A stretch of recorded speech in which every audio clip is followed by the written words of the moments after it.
Hello, everyone, and welcome back to the VHS podcast. We're here in 1885 for Back to the Future 3. It's pretty cool. I'm bad at intros. 4 seasons in, I'm still shit at it. But anyways, we'll start with the synopsis. So we start the movie where we left off. Marty's bringing back the unconscious Doc back to his home. And once he awakes, he's in a frenzy, a bit confused about what the fuck's going on. I do like that he gets surprised, falls back on the piano, comedically plays a dramatic, sustained note. All right, you go ahead.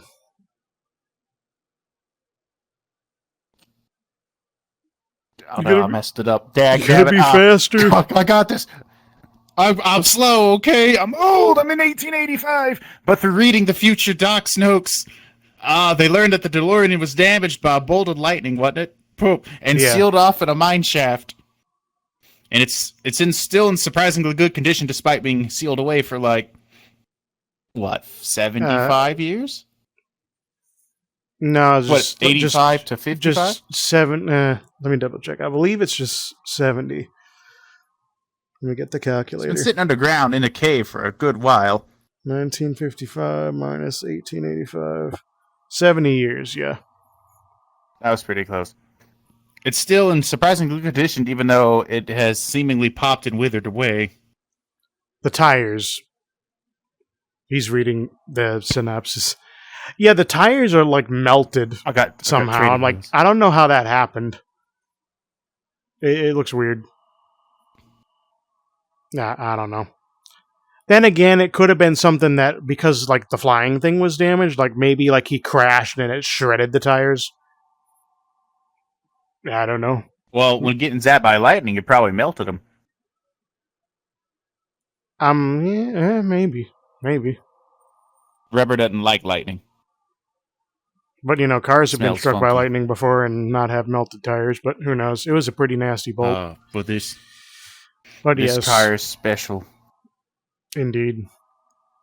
Before they leave with the car, however, they discover Doc's grave at the graveyard, and now Marty's determined to return to the past and save Doc from his fate instead of just returning back to his time. It doesn't really go so well. Too bad I don't go.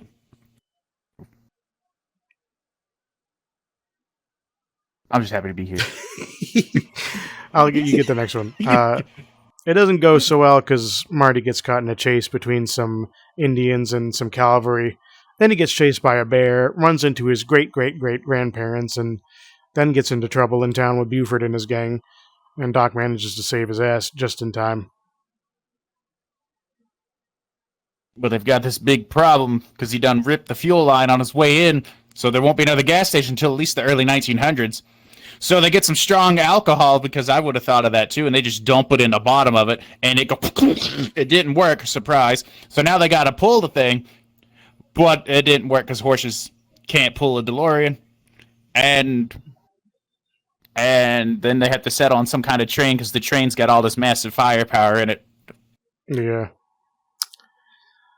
And while they're out inspecting the tracks, Doc ends up saving a woman from nearly going over into Clayton Ravine, a woman by the name of Clara Clayton. It turned out that the ravine was originally named Shonash Ravine until Clara went over the edge in the original timeline, and it got renamed in her memory. But then Marty saves Doc at a festival, and his bond with Clara grows. Then he considers staying in the past, but listens to Marty because he's like a scientist, and then commits to returning home. But as he goes to tell Clara, she don't believe him because he starts quoting. Well, he doesn't quote Jules Verne, but it sounds Jules Verne-ish that he's a time traveler. So he goes to the saloon to go drink away his sorrows, but he doesn't. He just rambles about the future. But he likes to sit there and hold the cup. But then he accidentally chugs it and dies. Well, he doesn't die, but yeah, he passes out. Yeah. So, And yeah, Buford shows up because he's gonna have a shootout with Marty because he's pissed him off, and they gotta dilly dally while Doc recovers with the nasty wake up juice. Oh, that stuff looks worse every time I watch the movie. yes.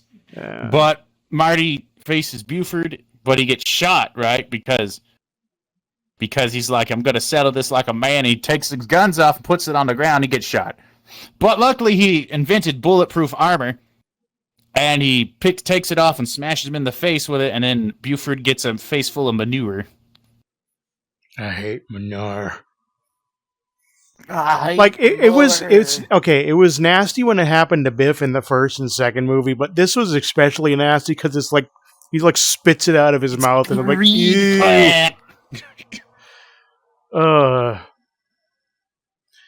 And yeah, Clara learns that Emmett was actually very upset losing her and has a change of heart and ends up chasing down the train as they're attempting to get back to the future.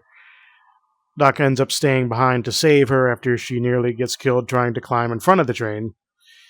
And Marty coasts safely 100 years into the future where a train totals the DeLorean beyond repair.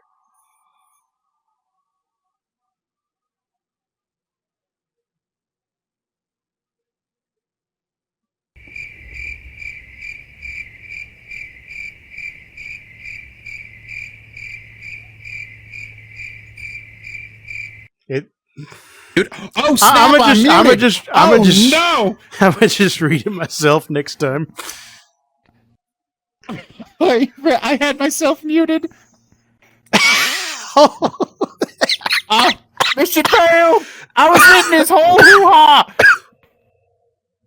Oh no, my tracker! What the hell? I wasn't muted. Hang on. I wasn't muted the whole emergency. time. I got up. There we go. Now we put that back. Bloopers. Don't look. Don't look. But yeah, Marty picked up Jennifer, returns to the wreckage just in time to witness Doc and Clara appear shortly afterwards on the new time train. And this was my actual note. Is it? Motherfucker! Why can't you see where you are right now? There we go. Now. I feel like I think we need a puppeteer. I look like I'm touching myself. Don't do that on camera. That's the Patreon exclusive. Yeah, we gotta go do that on Orange Twitch. Anyway, a side note I wanted to touch on, that young, 1985 Biff, when you see him at the end here, he looks a lot thinner than he did in part 2, and it's the real world reason to be like it was like a year or two between filming or whatever.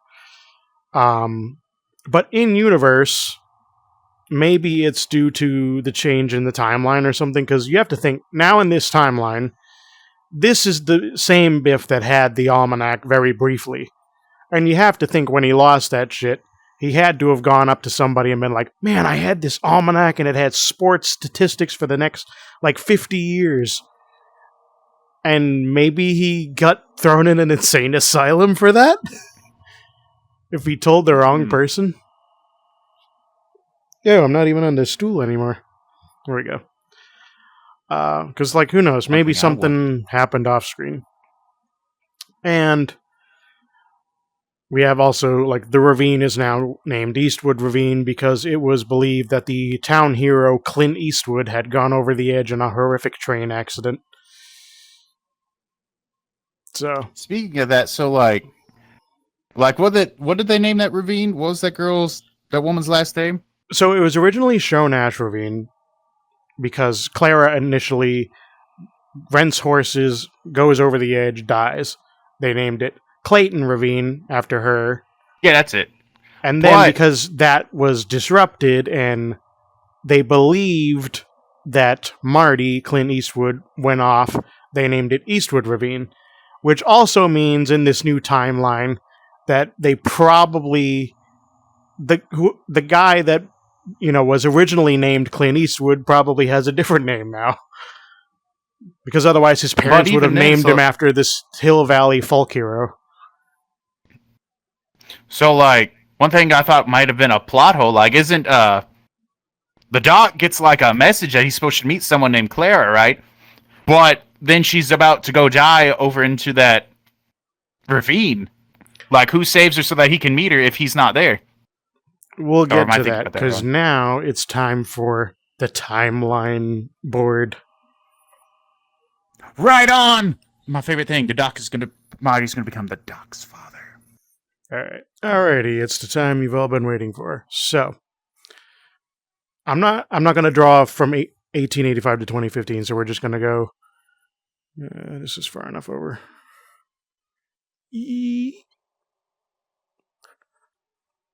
Original timeline would add 1885, and you would have had way over here. If I can get this camera thing out of the way. 1985. So this is original timeline, uninterrupted from the first movie, where when Clara would have come to town, she there was no one to pick her up.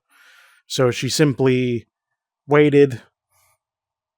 I assume what happened is just like how the mayor came in and told like Doc, like, oh, you got to pick her up. He must have had somebody else in the original timeline, but they never showed. So she went and rented a carriage, went over the ravine, and then it was named Jonash Ravine. But then all the time traveling nonsense happens and everything's disrupted, and I've probably lost count of how many times. We can probably think of that after. But when Doc goes back for the first time, and this is the timeline where he dies, he saves her, creating a branch where, you know, they meet, fall in love, but he's shot like a week later and dies.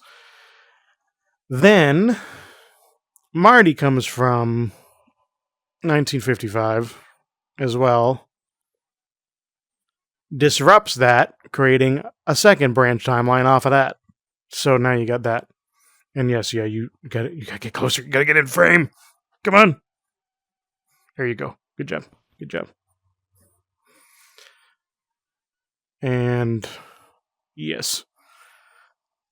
Now what I want to think of is how many alterations there were. So I'm just gonna do like tally marks. So from what we know, the first time travel ever in the series was sending Einstein 1 minute ahead. Are you muted? Or are you not talking? I'm muted.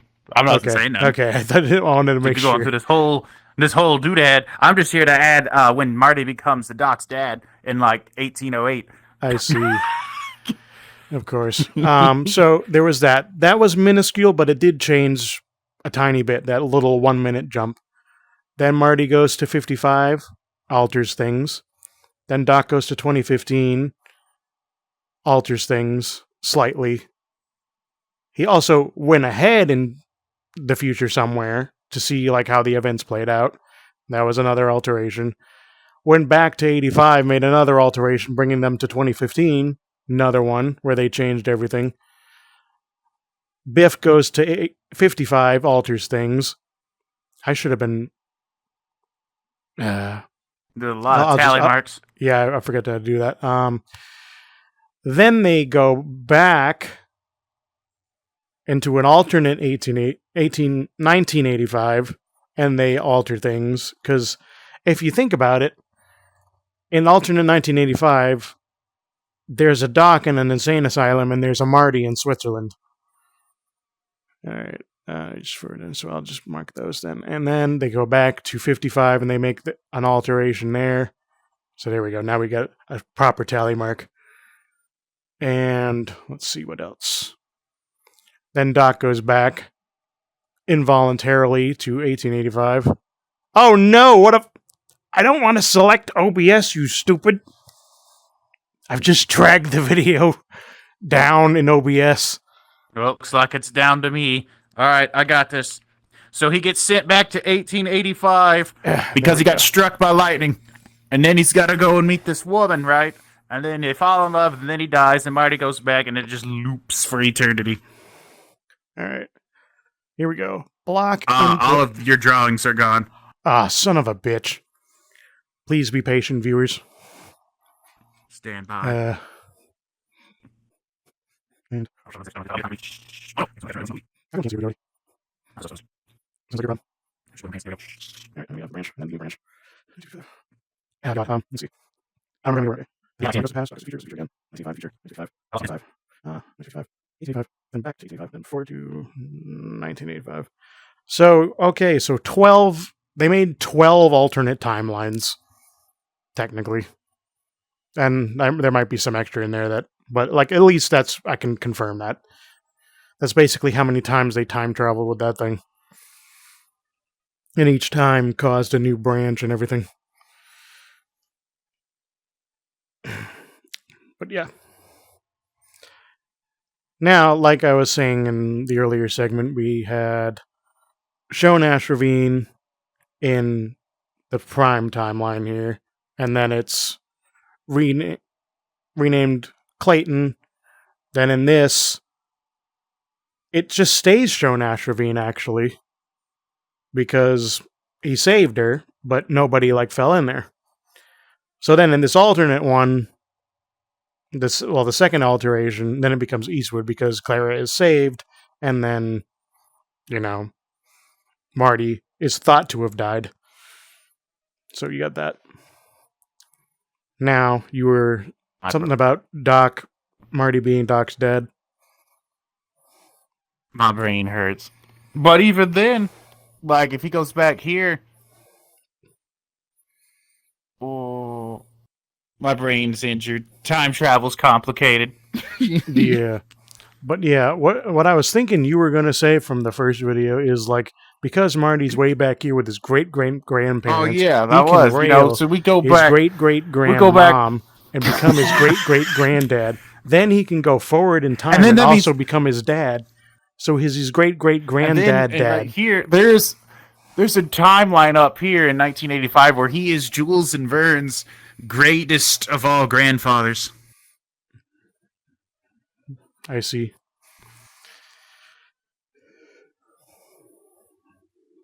Ouch!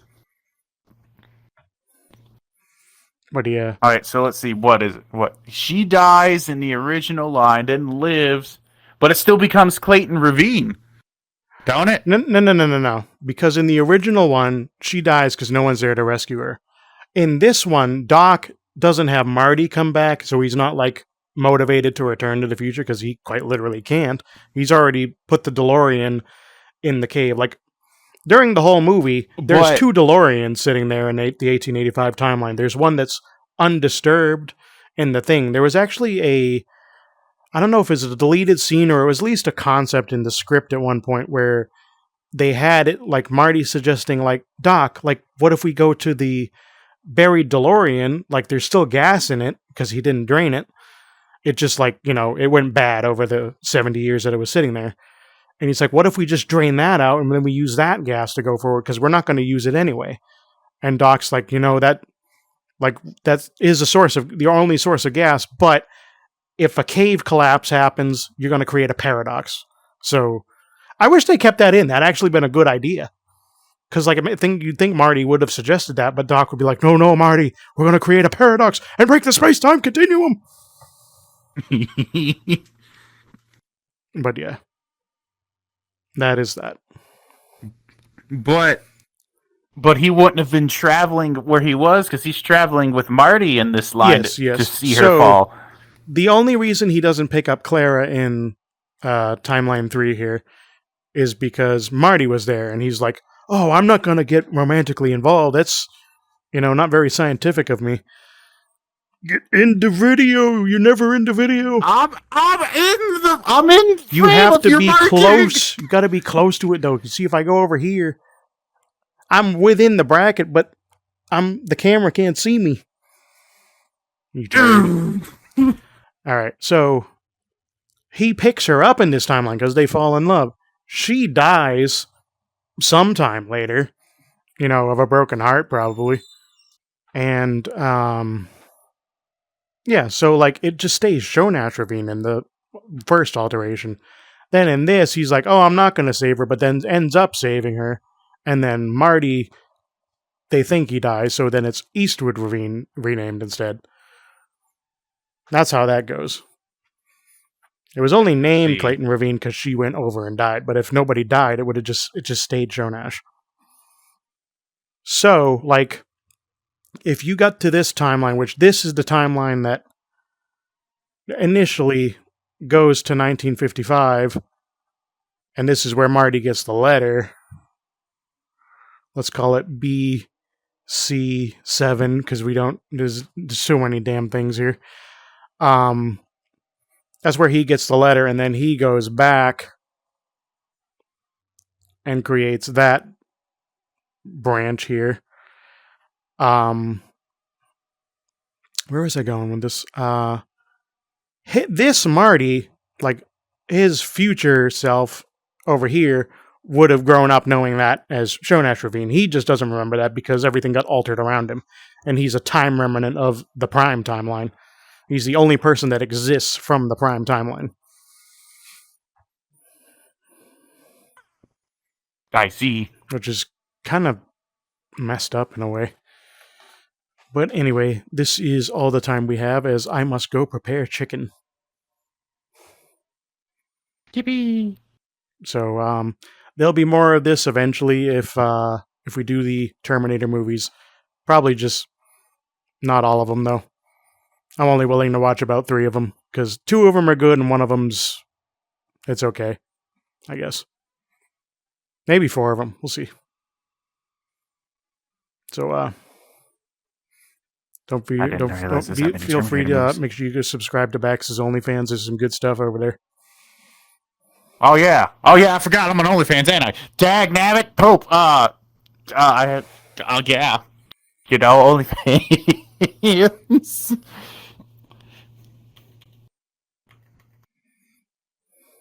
Feet pics. I got canceled for that.